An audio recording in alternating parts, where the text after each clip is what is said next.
¿Por qué en la iglesia cada vez somos menos? Me preguntaba, entre otras cosas, y se me ocurrían algunas observaciones económicas, políticas, pastorales, que minan la presencia visible de la Iglesia Católica. Son siete núcleos que me parece que son para pensarlos, que abren campo amplio. El primero tiene que ver con los incentivos.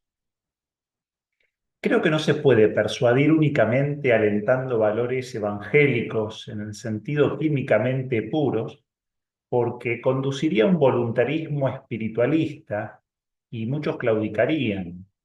Las personas somos humanas, tenemos necesidades, por ejemplo, de sentir que algo es nuestro, sentido de propiedad, de tomar decisiones responsablemente, el sentido de la libertad, de progreso y reconocimiento, lo que podemos llamar un cierto prestigio meritocrático. Y estos incentivos a veces no son suficientemente considerados o respetados. Un segundo núcleo tiene que ver con la figura de los profetas bíblicos. Me llamaba la atención cómo comentaban el monoteísmo por una parte y criticaban la concentración o inequidad social por el otro, pero al propiciar un solo centro de culto en función de ese monoteísmo, indirectamente alentaban esas disparidades sociales, porque quienes estaban más cerca de la ciudad santa, de Jerusalén, tenían más oportunidades que quienes estaban más distantes. Entre otras cosas, también incidía, por supuesto, el tipo de tierra que le había tocado a cada tribu.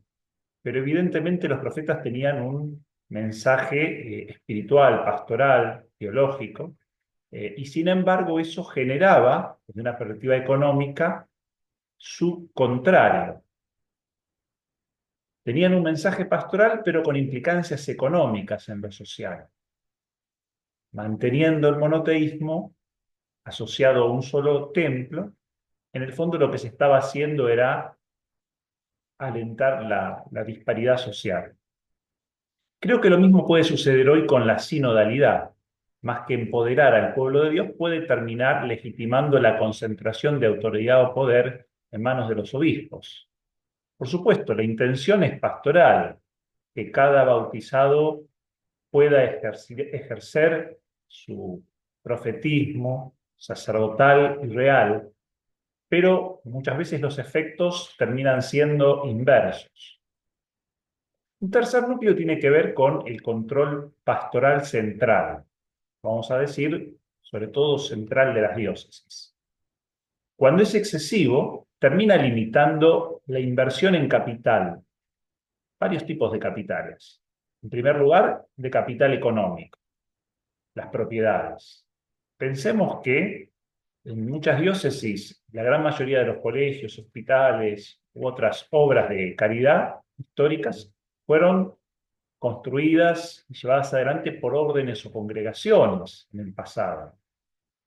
Sin embargo, si después hay trabas, se piden, se dificulta su funcionamiento, etcétera, o una injerencia excesiva, bueno, eso no va a seguir dándose.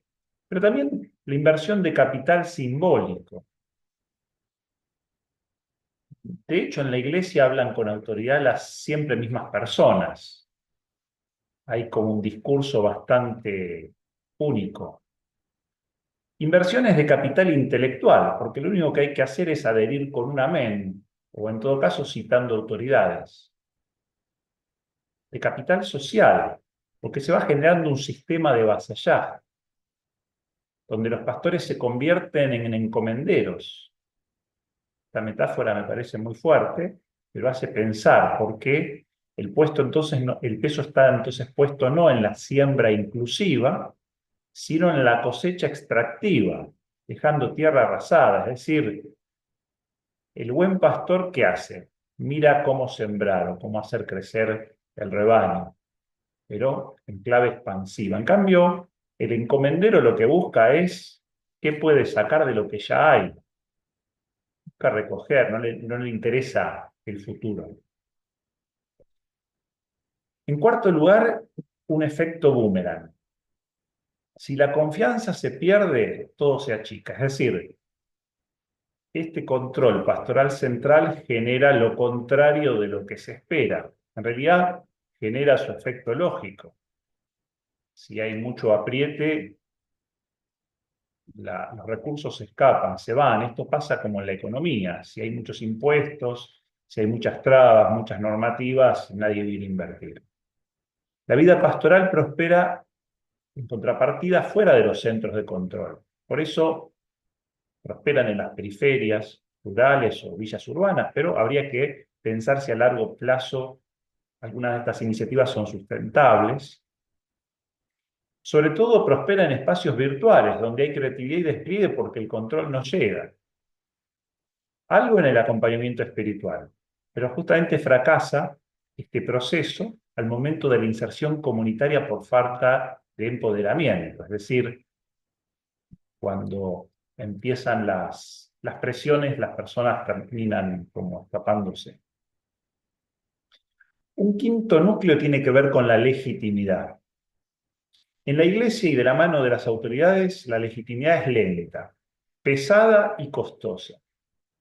Muchas veces va de la mano de una simonía encubierta. En esto existen analogías inquietantes con el modus operandi de algunos gobernadores históricos en las provincias argentinas del norte o intendentes del conurbano bonaerense, por ejemplo, en los manejos inmobiliarios de los denominados bienes eclesiásticos, que, por ser tales, avalan expropiaciones. En sexto lugar, la frase o la expresión barril sin fondo.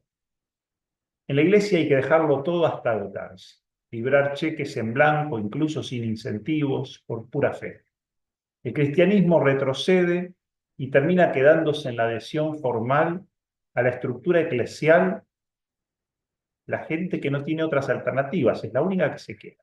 Es decir, es como si en la sociedad cada vez se cobraran más impuestos, es decir, a los pocos que pagan, que cada vez van a ser menos, se les cobran más impuestos. Bueno, lo mismo puede pasar por analogía en la vida de la iglesia.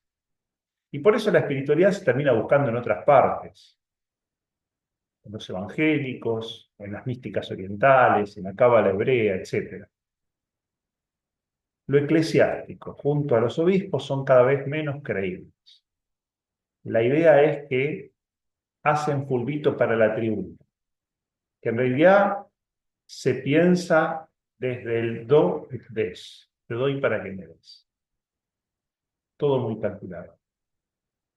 Por último, séptimo, el derecho canónico. Es el tema de fondo.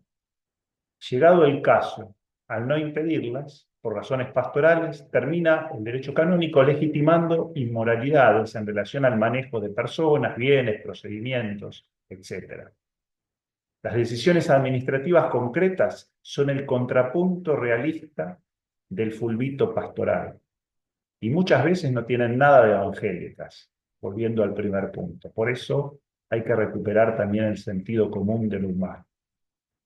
Son 7 núcleos que contienen en sí